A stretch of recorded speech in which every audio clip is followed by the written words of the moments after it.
Is anybody enjoying Capstan Christmas? Next year, I promise you turkey. I promise you turkey. It was because I was out of town, you know what I mean? I'm going to do the turkey next year. But what I've done, or what we put together, is not bad. So please. I think there's more way. Jesus Christ. I can't wait to eat. Okay, I'm hungry now. Okay, with Jesus' joy, let's put our hands together for Pastor TOYIN. The one and only Pastor TOYIN AJALA. God has anointed our lips, and she's going to be a blessing to us. God bless you. Put your hands together for Pastor Taya. Thank you. Thanks, everyone. It's such a joy to be here, to the physical audience and our virtual audience. God bless you. So it's such an honor to be here. My name is Oladeru AJALA, as I've been very nicely introduced by the pastor, by Pastor Taya, and I'm known as the wordsmith. So what I really do is that I deliver poetic justice in the Word of God by the power of spoken word, and that's what I'm going to do tonight. And for those who do not know me, of course, I've got to tell you a little bit about what I do. So I really love the imagery of real life characters displayed throughout the Bible, and especially female characters, okay? So I really love them, and I wanted to primarily give womanhood a voice. That's how it started, and send a wider message to a wider audience, which was the bride of Christ. Again, the female, okay? So that's how this started. I tend to give women a voice, taking biblical stories of women, and I relate them. Yes, and so I relate it. No matter how tedious the story is, I make the story relatable to my audience and try to give hope to a dying audience. And I'm hoping that I can do that tonight to every audience watching me. And so what I really do in front of my mirror before I come here is that I mess around with words. I play around with words, and that's why I'm known as the wordsmith. I do this joyfully and nerdily and committedly. I collect words and then I choreograph them. And that's what I do at home. And then when I come on stage, I add poetry and rhythm to it. I speak about it, I sing about it, I shout about it. I express myself in different scenarios and feelings, taking these biblical stories, as I said. And my writing is characterized by lightheartedness. So you might hear a story today that's very lighthearted, and you think it should really be deeply spiritual. But anyway, that is my writing, so it can meet everyone in different stages and phases of their spirituality, and I'm hoping you're getting that. But basically, to introduce myself in a roundup, in summary, I love words, I love poetry. My writing and my performance of poetry expresses very much of me, but I'd like to say to you, my audience, that I am not central to these stories. I have to say this from the beginning, because I have left some audiences and people have come to hug me in the background saying, "Oh God, I'm so sorry that happened to you." But anyway, so I'm just going to go ahead and start from the very beginning. I have a confession to make. Promise me you won't scream. I love it when I have a very, very interesting audience already. Some have locked their jaws, and I can see some poker faces in the background. And let me just drop the bombshell. I got pregnant when I was 14. I can already see it. Okay, the truth is that I am usually fascinated by the audience when I tell my stories, and this is true. This is a true story. The truth of the matter is that in the audience, they're usually men and women, and men are usually fascinated by the flow when I begin my stories, and women lift up an eyebrow as though they need a prayer. It's funny how gossip works. Men process it internally. Women broadcast it silently but truly. I see the men lowering their heads whenever I say my stories, and I see the women raising their eyebrows, and the reaction of men and women to a little bit of gossip is rather different but very predictable. And so I know that I'm speaking to a wider audience today, and I know 14-year-olds have no business doing the deed. You really shouldn't be getting pregnant at 14. And so my parents were mortified, and they blamed it on my Jewish teachers who did not teach sex education in school curriculum. I'm not really sure if biology was against holiness, but somehow we didn't get it in school. And if eyes could kill, when my nosy neighbors found out, they could have buried me alive with no funeral. As for my boyfriend, another different story. Jojo. Let's just say he did not handle the news too well. First of all, I told him he wasn't the baby daddy. And when I told him, he laughed so hard that he cried, and then he cried so hard that he laughed. Jojo said, how dumb was the guy who knocked you up? Haven't you guys heard of protection? And I said, no, listen, it's Angel. And he said, you dare give him a pet name? I've been betrothed to you for so many years and you don't even have a pet name for me. He was so heartbroken. He walked out the moment I told him I was pregnant. Now, Jojo walked out and he did not wait for explanations. He did not want to hear the theology behind my story.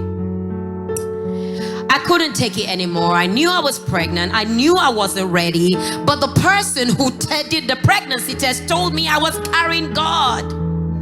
And so I said, you know what? I'm just going to do what other teenagers do. I'm going to run away from home. So I ran away. I ran away to my cousin's place, who's more like an auntie because we're kind of close. You would never believe what I found out when I got there. She was pregnant too.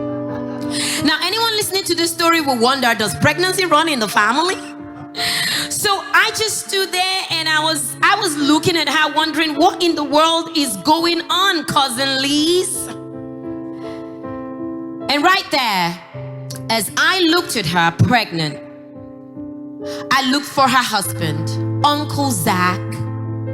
So I went out into the garden to speak to Uncle Zach, but no matter how hard I tried to speak to Uncle Zach, he wouldn't speak to me. I'm not sure what the malice was about because he hadn't seen me in a while. So why wasn't he talking to me anyway? And then the more I looked at him and the more I tried to talk to him, the more he tried to sign language to me, and I don't understand sign language. So I went back to my cousin Lise and I said, what's the problem with Uncle Zach? Oh, she said very casually, oh, he's dumb. I said, he's dumb? When exactly did he go dumb? She said, do you remember your story about the one that showed up to you and told you about your pregnancy? Well, he showed up to him as well, and guess what? He was dumb after the encounter. So I stayed with my cousin Lise and Uncle Zach for 3 months. I'm not sure why, because here I was with a dumb priest and a pregnant hermit. But I stayed for a bit of comic relief. I had to cheer myself up. I told them I wanted to take a stroll in the garden, in the neighborhood, just to, clear my head. And my cousin Lee said she couldn't go for a stroll. I said, why? She said, I cannot go out in the neighborhood because I don't want my neighbors to see me because I'm pregnant. I said, so wait a second, let's analyze this. You're hiding from the neighbors because you're pregnant in wedlock. I'm hiding from the neighbors because I'm pregnant out of wedlock. What is the world turning to? It was time to go home after 3 months, so I went home. When I got back home, the story had changed because Jojo had an epiphany of his own. Let's call it a nightmare. This same 9-foot man who showed up to me and showed up to Uncle Zach had showed up to him. This time around, he had a sword drawn. He said, marry her, put a ring on it even if you don't like it. Period. And so, we got married. All 3 of us. Me, Jojo, and the baby bump.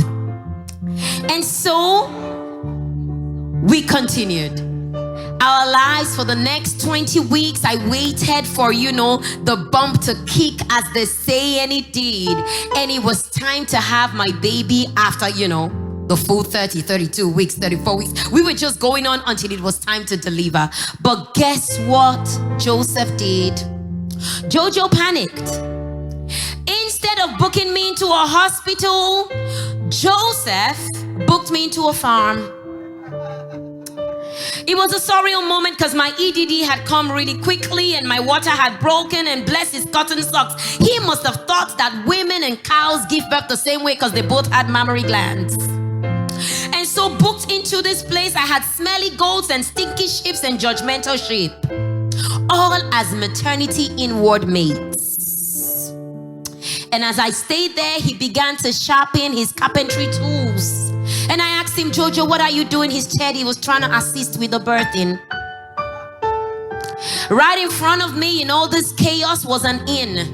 And when we went there, it had a sign on it, no dogs and no pregnant women. And so I had to stay with animals at this most important time of my life. Listen, guys, I had to pause and think for a minute. There were people arriving, animals in the place, shepherds who arrived, and 3 strange men who showed up with gifts. I love gifts. There was frankincense and then there was gold. But I'm not so sure why you should bring myrrh to a baby's naming ceremony. It's a burial oil. Somebody got that? I began to pause, because as funny as this story sounded, it was truly chaotic. I began to ask God in the midst of my contractions. I had contradictions. Wait a minute, I am pregnant with God, in case you didn't hear me at the very beginning. I'm pregnant with God and something is not right with this picture. I have so many questions. Why would God, and this is my first question, God, and I'm asking you a question like many people in my situation right now. Why would God choose a broke couple with 0 life skills to father and mother his son? God, I have a question. After all, you created the entire universe in 7 days. Surely, by laws of natural selection, you could have selected very sensible people to have this child. Not a teenager and a carpenter with tools who doesn't know how to take a pregnant woman to hospital. I have another question, God. Look at the guests in my maternity ward. Why did you not plan the delivery of your own son any better than all these memoirs of Animal Farm that I'm experiencing? Lord, I have a third question. Why did you allow the census to take place? Why were we exempted from paying tax? Why could you shut down the city gates so I could have a baby like celebrities? Lord, I have a question. It's the mode of transport.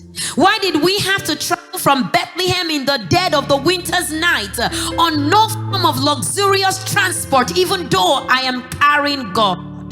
What kind of God will put a heavily pregnant woman, pregnant for God, pregnant with God, on a donkey with no considerations for my condition? God, I have a question. My 5th question is about space. Why didn't you arrange appropriate space, an ambulance, a hospital, a wing for delivery, just like the monarchs do? I thought you're King of Kings. I have a question, God, because I know you're capable. I have another question. Room. How can there be no room for the King of Kings in the inn? An inn that was situated upon the grounds that you spoke into existence, and upon the grounds that I created, and you still have the fullness of it thereof. God, I have a question. My next question is just titled Why. I've asked you about transport, about room, about space, about animals, about places. But God, why? Why did the baby have to be conceived in so much drama if indeed you are God? At that point, I began to scream as I pushed the baby out, as you do when you're birthing a baby. And then God whispered in my ears. As I screamed the whys and I screamed the ahs, I began to birth this destiny child. God said, baby girl, God had to be a man. This is the formula, a God man. It had never been done before. So in order for it to be done, so that he could not break the rules he made, he began to tunnel from eternity into time. He was bound by time, even though he created it so that he could come and save you and me. So what did he do? He left the infinite position of the eternal Godhood, and he began to come to the finite limitations of common manhood. He passed the best opulence of the Western world because he could be born by the rich, but he didn't. He passed by the gloss mansions of the ancient coast and the political powers of the southern continents because they would have been trash compared to the gold that he was accustomed to. And he began to tunnel down. God came down from grace to disgrace. The womb that was carrying him was accused of being a whore, but he didn't mind. Yet with no baby shower and no entourage, the King of Kings arrived. He allowed his own mother's those waters to break in a livestock barn. He began to hunger for the milk that he created. And he began to walk upon the grounds that he spoke into existence. And he cried into the arms of the woman that he made to carry him. This God, his humility became a humiliation in terms of the alternatives for God. And according to my economics teacher, that meant he left behind everything. Thank you. He had now become one of us, so he had to act like man. God gave up the comfort of his throne room for the discomfort of a manger, where there were bleeding goats and cow dung in the hands of an inexperienced teenager for a midwife. And instead of a bed, God began to lie in a feeding bowl designed to hold food for common livestock. His humility was indeed in terms of the alternatives for God. Jesus came down in the way in which he came down, understanding perfectly that a king took on the face of a pauper, so you, a pauper, can take on the face of a king. A manger is not a dignified throne. He allowed the womb that carried him to be called a whore, and he himself studied carpentry for the next 30 years so he can save you and me. The fullness of the Godhead bodily was working with his hands as a carpenter. And so I want to leave a note of warning to every person in this situation this Christmas, because I know that Christmas is famous for being a sad time, a depressing time, and a time of many whys. Just because you carry God on your inside, let me say this loud and clear, does not mean you won't face chaos. Just because you have God does not mean in the midst of your birthing pangs you would not face a cold winter or the wilderness. But God is in this story.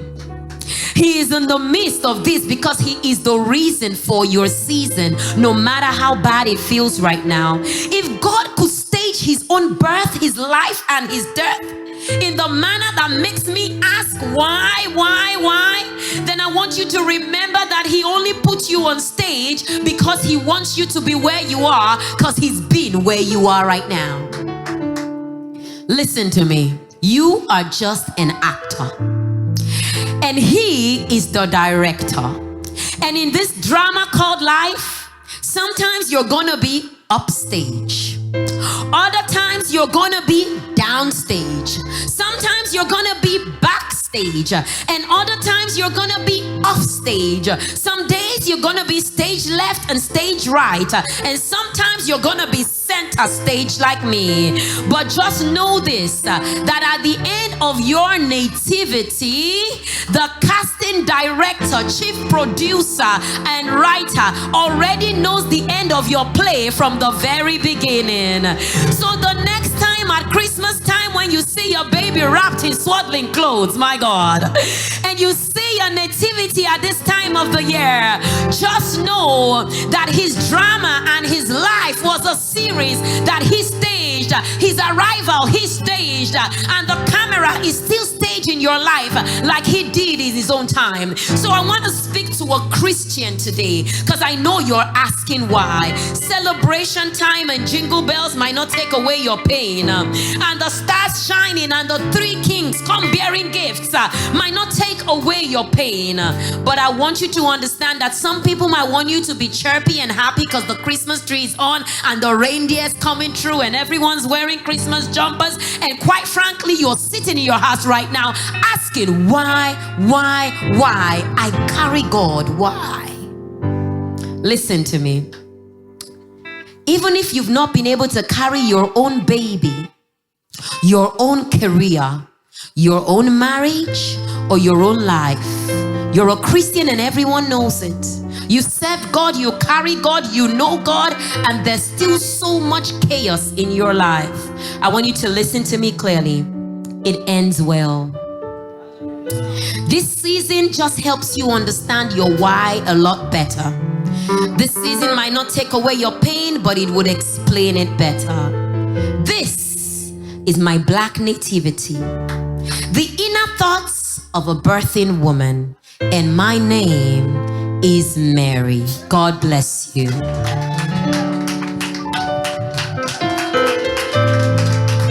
Praise the Lord. Wow. Is that powerful? Put your hands together. Isn't that powerful? Bringing your life to the nation, hope for the hopeless, Sunday fast. Stand up and rise, it's time to be lifted to a place that you've never been. Rise up, keep shining up.